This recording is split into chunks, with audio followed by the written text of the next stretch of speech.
कह रहे सच को बोलने में बड़ा साहस चाहिए, और साहस उसके पास होता है जिसके पास धैर्य होता है।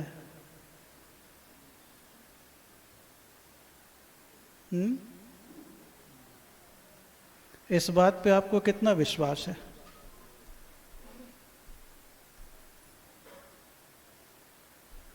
कभी कभी ज्यादा धैर्यवान व्यक्ति झूठ को प्रोत्साहित कर देता है। क्या करता है? ज्यादा धैर्यवान व्यक्ति झूठ को प्रोत्साहित कर देता है। क्यों? क्योंकि वो सोचता है कि सामने बोलने वाला तो कोई है नहीं, जो करना है सो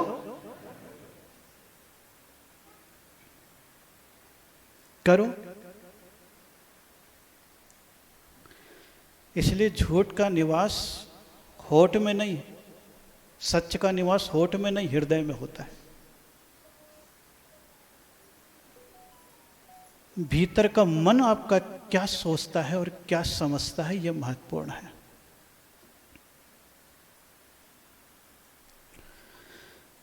आप लोग कहते हैं भगवान पर विश्वास है, तो भगवान पर जिसको विश्वास है उतना ही पाता है जितना तकदीर में लिखा है, और जिसे खुद पर ही विश्वास है उससे आगे भी बढ़ जाता है। बढ़ता है कि नहीं? लेकिन विश्वास किस पर होना चाहिए? अपने आप पर।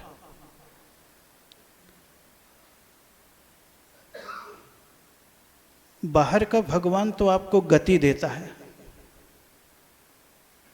और भीतर का भगवान मंजिल देता है। क्या देता है? तो आपको रास्ता पसंद है या मंजिल? इसे कहते सस्ता सुंदर टिकाऊ काम। सीधे बोले हमें तो रसगुल्ला मिल जाए, बीच की जो मेहनत वो कोई नहीं करना चाहता, तो सच कहां से पाएगा? क्या समझ में अब आई मेरी बात? समझ में? आदमी एकदम मंजिल चाहता है, और मार्ग में चलना, और मार्ग में चलना बहुत महत्वपूर्ण है।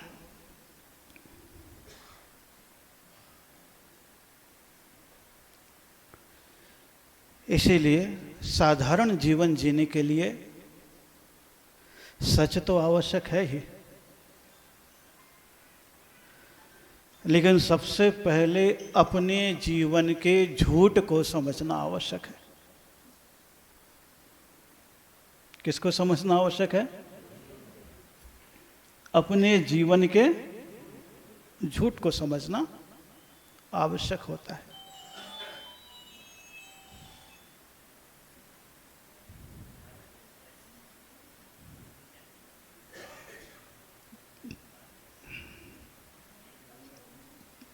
कोई बात नहीं,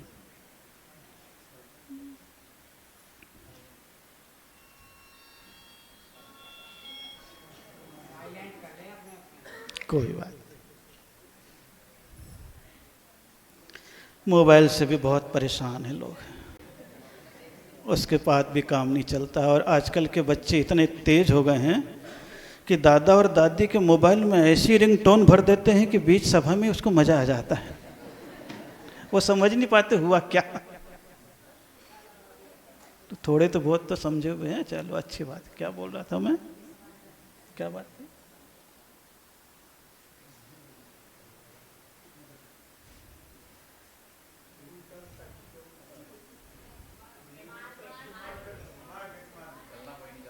चलना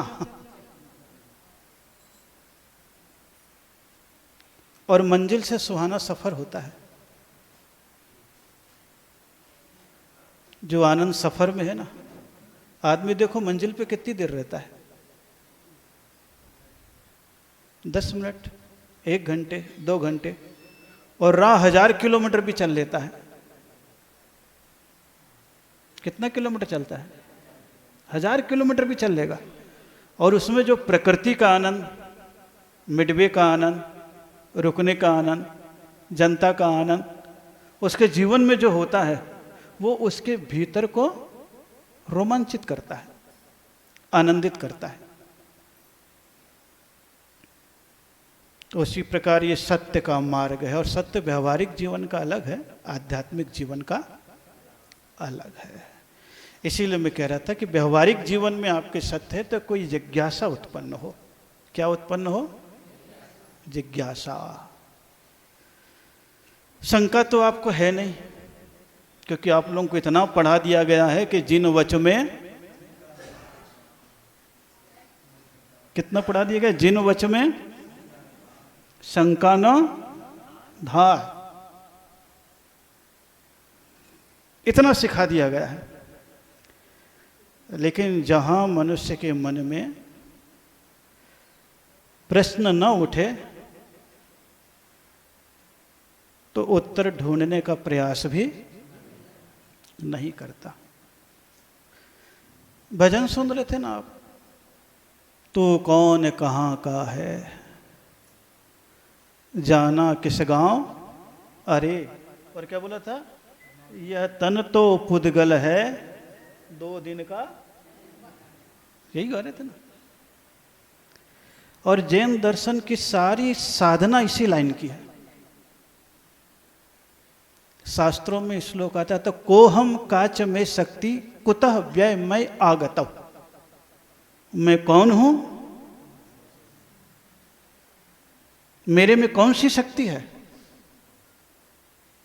और मैं कहां से आया हूं, और मुझे कहां। ये जैन दर्शन की साधना का मूल प्रश्न है।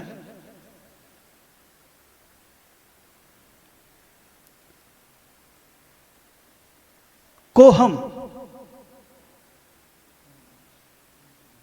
सबसे पहला प्रश्न करो, मैं कौन हूं। अब प्रश्न के बाद आप अपने आप उत्तर ढूंढो, इसका किताब में मत ढूंढो।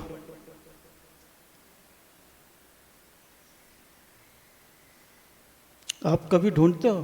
किताब में तो ढूंढते हो, सीधे भगवान के सामने आके कह दे तो सो हम, जो आप हो वो लो।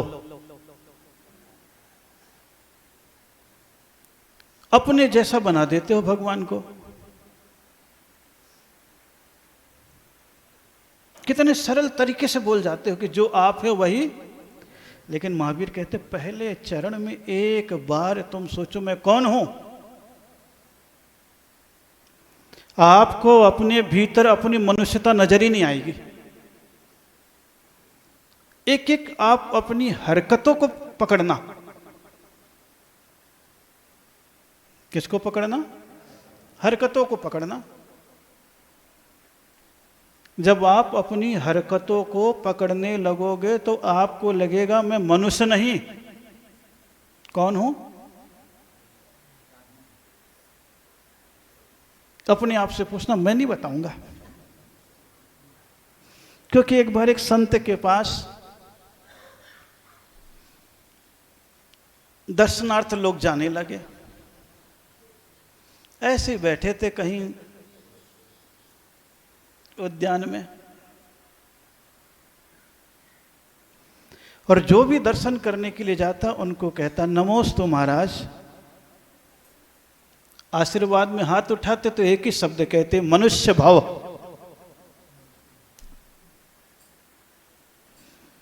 दूसरा आया नमोस्तु मनुष्य भव। तीसरा आया मनुष्य भव। जो भी आए एक ही आशीर्वाद दे, मनुष्य भव। मनुष्य हो। एक थोड़ा सा ज्यादा जानकार आ गया, बोला महाराज देखो तो आपको हम मनुष्य नजर नहीं आते, जानवर नजर आते हैं। महाराज ने उसको नीचे से ऊपर तक देखा और देख करके बोलते हैं अच्छा आप कौन हैं? बोले महाराज दिख नहीं रहा, मैं मनुष्य हूं।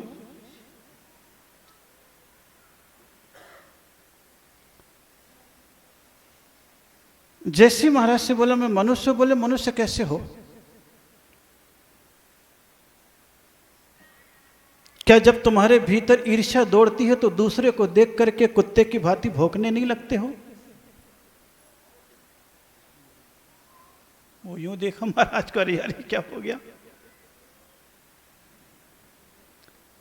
क्या तुम बुद्धि या धन की ऊंचाई में भी उड़ने लग जाते हो तो बाज की भांति नीचे मांस के लोथड़े को नहीं देखते हो?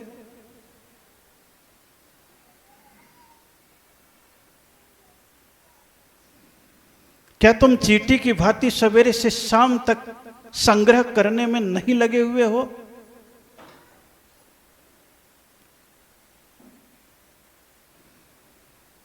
क्या तुम्हारी जिंदगी की चाल सांप के समान टेढ़ी मेढ़ी नहीं है?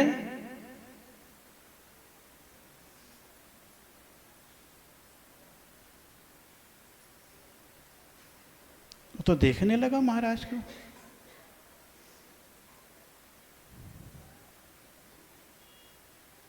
ध्यान रखो,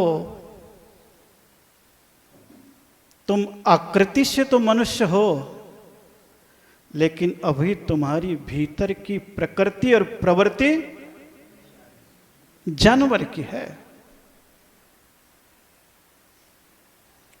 और जब तक उस प्रवृत्ति को छोड़ोगे नहीं, लेकिन प्रकृति से मनुष्य।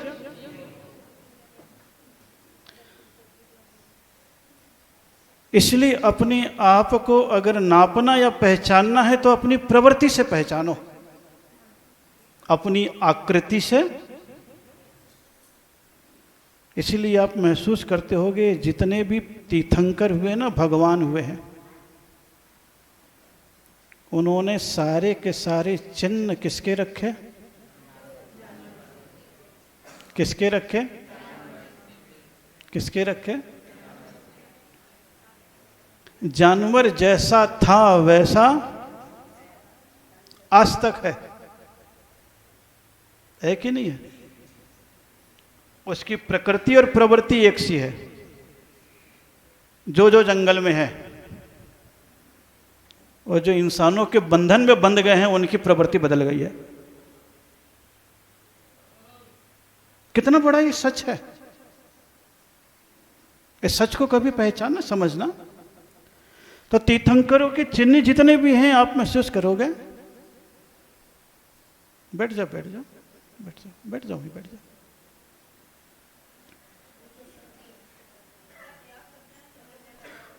कोई बात नहीं, आज ऐसे रहने दो, कल हो जाए। क्योंकि भगवान को भी मालूम था अगर हम इंसान को ही अपना चिन्ह बना देंगे तो ये कब उल्टा कर दे पता नहीं, खुद ऊपर बैठ जाएगा और मुझे।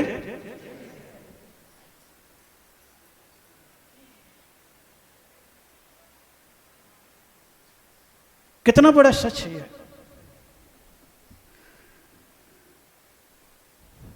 संत ने मनुष्य भोग का आसमान में उड़ता है, लेकिन देखता किसको है? नीचे पड़े हुए मरे जानवर को। और भीतर की प्रवृत्ति को देखेंगे तो हम कई बार कितने ऊंचाई पर पहुंच जाते हैं, कभी धन के, कभी पद के, कभी बुद्धि के, कभी ज्ञान के, लेकिन हमारी दृष्टि क्या रहती है? बोलते तो हैं भगवान के पास, दोष वादे च, क्या बोलते भगवान के पास? दोष वादे च मौनम। लेकिन कहीं चार बैठ गए तो आप देखो आपका समय किस में पास होता है? किस में पास होता है? और बात में भी क्या बात होती है? इसकी उसकी, ऐसा वैसा, कितना चलता है? यही सच है जीवन का।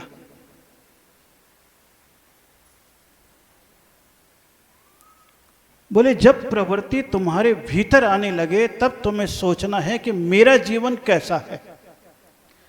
और जिस दिन ये विचार आने लगता है मेरा जीवन कैसा है, तो उसका ऐसा उसका वैसा, ये देख करके भी शब्द मौन होने लगते हैं। क्या मौन होने लगते हैं? शब्द मौन होने लगते हैं और भीतर का सत्य बोलना प्रारंभ कर देता है।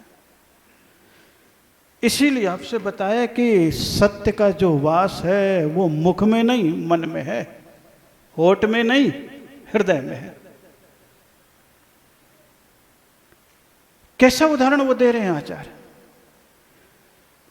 कि जरा सी प्रतिकूलता तुम्हारी आ जाती है तो तुम कैसे भौंकने लगते हो अपने को देख करके?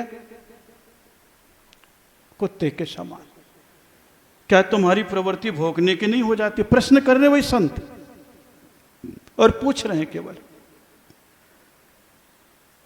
इसलिए नहीं पूछ रहे कि उसे गिराना है, इसलिए पूछ रहे हैं कि जिस तू है हर निकल जा। अन्यथा सारे उदाहरण साधु के भी दिए गए हैं, साधना के तो किसके दिए गए हैं? तिर्यंच के दिए गए हैं।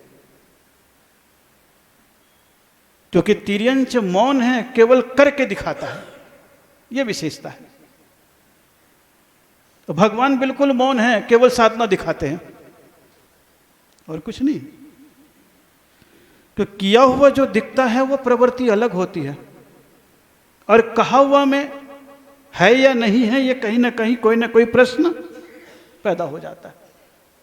कितना अंतर है दोनों में? पूछने लगे चींटी की भांति दिन रात संग्रह करते कि नहीं? और चींटी की विशेषता ही यही होती है कि जितना उसका वजन है उससे 5 गुना ज्यादा वजन को भी अगर चावल भी हो उठा करके कहां तक ले जाती है? कहां तक ले जाती है? बिल तक ले जाती है। जबकि उतनी खुराक नहीं है उसकी, और वहां ले जाकर के रखती भी है तो आप महसूस करो इकट्ठा गर्मी में पूरा करती है, लेकिन जैसे ही बरसात आता है पानी बिल में प्रवेश कर जाता है, चींटियां तो बाहर आ जाती हैं और कोई भी सांप आता है उस पूरे अनाज को आप भी महसूस करोगे। तो हम भी जिंदगी भर कई बार इकट्ठा करते रहते हैं, हम तो उपयोग नहीं कर पाते हैं। मौत की बरसात हमारे जीवन में प्रवेश करती है और हमारे परिवार के ही कौन, जिसको तुमने कर्ज दिया है वो, जहां सुरक्षित रखा है वो, ये 3 ही ऐसे होते हैं, ज्यादा नहीं होता। क्या बन करके आ जाते हैं? और वही प्रवृत्ति जब तक मनुष्य रहते हैं तो जिंदगी में संसार में सांप जितना भी चलता है कैसा चलता है? टेढ़ा ही टेढ़ा। हम भी जब तक संसार में रहते तब तक कैसे चलते हैं? यही सच है जीवन का। यही क्या है? सच है। प्रवृत्ति जहां बदली वहां जानवर हो जाता है, और प्रवृत्ति जहां श्रेष्ठता में बदली वहां पर भी जान यानी ज्ञानवर, ज और ज्ञ में अंतर नहीं है। ज्ञानवर ज्ञान में श्रेष्ठ हो जाता है। किस में श्रेष्ठ हो जाता है? ज्ञान में श्रेष्ठ हो जाता है, प्रशस्त हो जाता है। तो प्रशस्त करने के लिए अपनी बुद्धि को हमें धैर्य, साहस, सत्य, संयम, साधना, आराधना, निर्वृत्ति, इन सब में जीने की आवश्यकता हो जाती है। और उसी के लिए पूछा जाता है तू कौन है? इंसान है या जानवर? प्रश्न कर। आपको लगेगा कि आपकी प्रवृत्ति, हमारी प्रवृत्ति प्रायः करके पशुता की ओर ज्यादा जा रही है, प्रभुता की ओर नहीं जा रही। कांच में मेरी शक्ति कौन सी है? तो आपको महसूस होगा महाबलशाली हाथी हो या महाबलशाली शेर हो या महाबलशाली मगरमच्छ हो या महाबलशाली भूत प्रेत भी हो, इंसान ही एक ऐसा प्राणी है कि वो सबको अपने वश में कर सकता है। बाहर की दृष्टि से किसको वश में कर सकता है? हाथी को, जरा से अंकुश। कितना सा होता है, क्योंकि उसके पास विवेक नाम की, बुद्धि नाम की चीज है, जानवर के पास नहीं है। डेवलप नहीं हो सका, वो उतना विकसित नहीं हो सका है जितना मनुष्य हो चुका है। इसीलिए कहा कांच में शक्ति, मेरी शक्ति कितनी है? बोले मेरी शक्ति तो तमाम संसारी जीवों को बांधने की है। जब मैं दुनिया को बांध सकता हूं तो अपने आप को नहीं बांध सकता? बोले मैं अपने आप को भी बांध सकता हूं, लेकिन मैं बंधना, और बस जहां बंधना नहीं चाहता है वहीं असंयम, वहीं पाप, वहीं झूठ, वहीं छल, वहीं काम, वहीं संसारिकता, वहीं पतन का, और कुछ नहीं। आप अपने आप को बस सोचो, कुछ नहीं सोचना है। सोचने लगोगे तो आपको महसूस होने लगेगा कि हाँ, वास्तव में जो सत्य है वो तो यही है। कुतः व्यय, यानी कहां से व्यय होकर के आया हूं मैं, और व्यय कहां से आया हो? पंचम काल में अधिकांश जीव आने वाले नरक और तिर्यंच गति के हैं। देव गति के आने वाले की प्रवृत्ति अलग हो जाती है, और मनुष्य गति के आने वाले की प्रवृत्ति, तो मनुष्य गति में ज्यादा क्यों आ रहे हैं? क्योंकि नरक गति में रह करके, तिर्यंच गति में रह करके रोज प्रार्थना करी थी, हे भगवान एक बार यहां से निकाल दे तो मैं दोबारा ऐसी गलती, ये प्रार्थना करता था। क्या करता था? जेल में रहने वाला व्यक्ति क्या प्रार्थना करता है? एक बार बाहर निकल जाऊं, दोबारा ऐसा काम करता है कि नहीं करता? हॉस्पिटल में रहने वाला व्यक्ति क्या प्रार्थना करता है? एक बार यहां से निकल जाऊं, भगवान इतनी तेजी से गाड़ी नहीं चलाऊंगा, इतना ड्रिंक नहीं करूंगा, इतना गुटखा नहीं खाऊंगा। जब कैंसर से शरीर कटता है, कोलेस्ट्रॉल से हार्ट कटता है, फिर उसके मन में विचार, उसके पहले विचार नहीं आता है, क्योंकि इंसान दुख में ही जागता है, सुख में, दुख में ही जागता।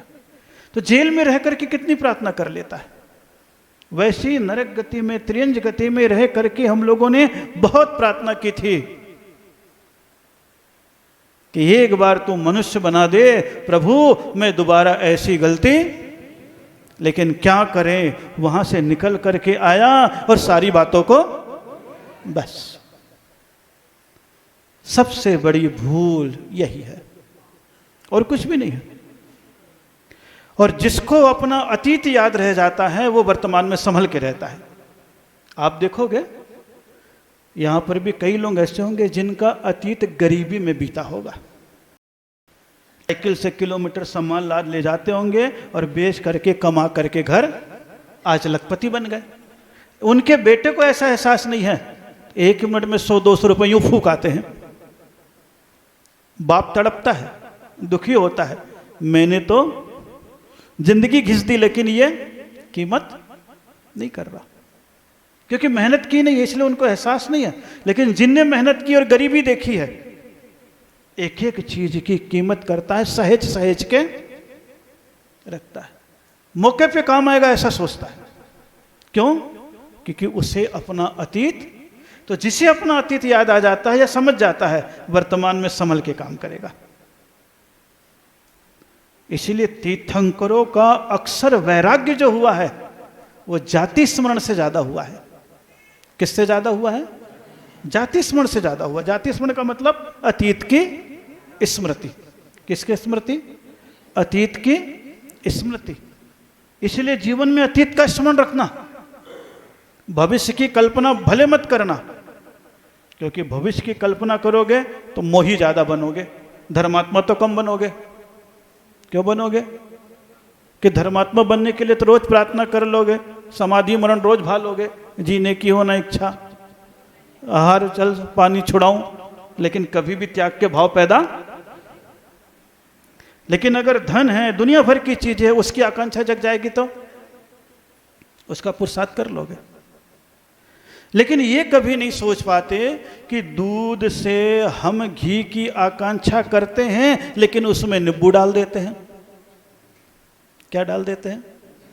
अब दूध में तुम नींबू डालोगे तो क्या घी मिलेगा, दही मिलेगा, क्या मिलेगा, क्या मिलेगा?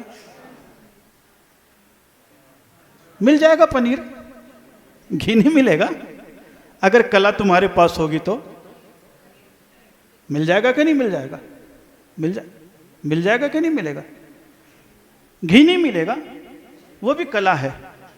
क्या है? वो भी एक कला है। दूध फट जाए तो कुछ नहीं मिलेगा, और दूध को फाड़ोगे तो कुछ मिल जाएगा। क्या समझ में आई? दूध फट जाएगा तो, लेकिन दूध को फाड़ोगे तो, फाड़ने में कला है। फाड़ने का मतलब होश पूर्वक जीना। फाड़ने का मतलब क्या? होश पूर्वक जीना। और फटने का मतलब इसी में जीना। अभी कैसे जी रहे हम अपनी जिंदगी? बस एहसास आपको होता है, लेकिन अभी समझ में को हम काच में शक्ति कुतः व्यय, कहां से मैं आया हूं, दुर्गति का ख्याल आ जाए। केवल आप पूजा करते हो आदिनाथ की और 24 तीर्थंकर की, 23 भगवान की पूजा करते हो तो गुणानुवाद गाते हो, केवल भगवान के गुण गाते हो। लेकिन एक केवल आदिनाथ की पूजा करते हो तो आप कहते हो मारी दीन तणी सुन बीनती, कभी इतर निगोद, कभी जानवर बना, कभी ढोर बना, कभी पापू बना, कभी पशु बना, कभी कुछ बना, कभी कुछ बना। ये याद दिलाया जाता है कि सबसे पहले भगवान में तो समझ जा, क्योंकि जीवन अतीत का याद दिलाया। और बाकी 23 तीर्थंकर में क्या किया है? हे भगवान तुम केवल ज्ञानी हो, परम प्रकाशक हो, आत्मोत्थाक हो, व्रतिधारी हो, फलाने हो, डिगाने हो, उससे क्या लेना देना तेरे को? वो तो भविष्य की बात है। अतीत की बात केवल किस में है? आदिनाथ भगवान की पूजा में। और उसको याद रखो तो आप यही सोचोगे, हे प्रभु मेरे को भविष्य में तो जानवर मत बनाना, मेरे को भविष्य में तो कभी नारकी। बस ये जिस दिन समझ में आ जाएगा उस दिन सत्य आने लगेगा। क्या आने लगेगा? जीवन का उद्देश्य आने लगेगा, सफर का भी आनंद लेने लग जाओगे। तो को हम काच में शक्ति कुतय वे मैं आगतो, कहां से मैं लौट करके यहां। और एक बार अच्छी जगह आ गए, अच्छे दफ्तर में तुम्हारी सर्विस लग गई, भाग्य खुल गया। कितने मेहनत से आए? तो बोले वहां पर बैठ करके कोई त्रुटि मत कर देना, नहीं तो एक बार पकड़े गए वहां से खारिज हुए तो दोबारा वो सिंहासन। ये मनुष्य पर है कि सर्विस आपको लग गई है, अच्छी जगह लगी है, जैन कुल में लगी है, धर्म के साथ लगी है, सत्संग के साथ लगी है। यहां पर कहीं फिर से त्रुटि हुई बड़ी और एक बार लौट गए, पता नहीं कितने समय के बाद, मारीची के जीव के समान आदिनाथ के समय भटका था। और कितने भव, कितने भव, कितने अकौवा के, कितने वेश्या के, कितने नपुंसक के, कितने जानवर के, कितने, कोई पता है क्या? कोई पता है क्या? कुछ नहीं पता। लेकिन कहां एहसास होता है? होता है कभी? कभी नहीं होता। याद तो आपको सब रहता है, धर्म करत संसार सुख, धर्म करत निर्वाण, धर्म पंथ साधे बिना नर। अब बोलो, अगर धर्म आप नहीं है तो क्या है? नर ले दे के वहीं पहुंचाते हर बार। केवल आपकी प्रवृत्ति को बदलने के लिए कि भाग्य ने तुम्हें 4 पैर की जगह 2 हाथ और 2 पांव दिए हैं कि 2 पांव से चल लो और 2 हाथ से कर लो। जानवर केवल चल सकता है, कर नहीं सकता, लेकिन इंसान चल भी सकता है और कर भी सकता है। तो जिसके पास करने की क्षमता है उसी का जीवन महान होता है, उसी का जीवन। तो आज बैठे हुए हैं आराम से, चर्चा चल रही है, क्योंकि अभी पर्यूषण खत्म हुआ है। बहुत सारी बातें पर्यूषण में बताई, स्वाभाविक रूप से चर्चा चलती है, लेकिन यही विश्वास रहता है क्योंकि हम लोग समाज में रहते हैं तो समाज में सब दिखता है। 10 दिन किया उपवास, 11वें दिन किया पारणा और 12वें दिन छोड़ दिया मंदिर का वारणा। आदमी आजकल क्या करता है? 10 दिन तक तो बहुत नियम धर्म कर लेगा कि हे भगवान 12 महीने का पाप 10 दिन में धो लेते, 2 दिन बचा हुआ, बीच बीच में दीपावली आएगी और एक आध कोई त्यौहार आ जाएगा तो धो लेंगे, सोचता है ना इंसान। और 12वें दिन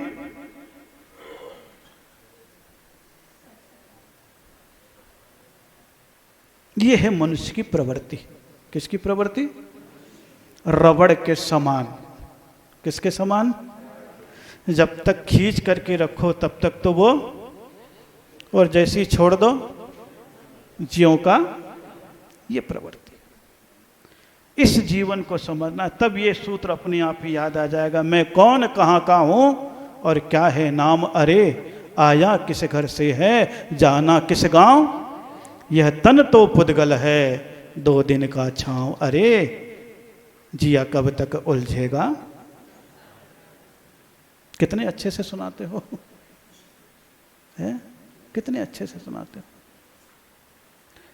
ये भजन प्रेरणा दे देते हैं। कभी भजन क्या पूरे प्रवचन होते हैं, भजन क्या श्लोक होते हैं। कई बार कुछ भजन अलग होते हैं लेकिन कुछ प्रेरणाएं हो जाती है। तो जिंदगी मिली है, बड़े आनंद के साथ आप सभी लोग यहाँ पर आए हुए हो।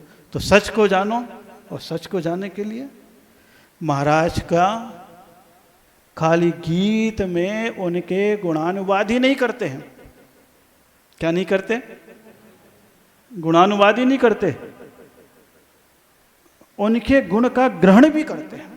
अभी भजन ही सुनते सुनते वो याद आ गया, तो वो बोल रहे थे ना, पास में न हो लंगोटी तो उसे निंदिया है अच्छी। अब भजन का कौन सुन रहा था? सोच कहां से वो भजन बना होगा उस समय। बना है कि नहीं है? 84 का है। बताओ, 84 लाख योनि से पार होने का भजन था। ये भजन तो कभी कभी उस शब्दों को सुनो, आपको पता लग जाएगा।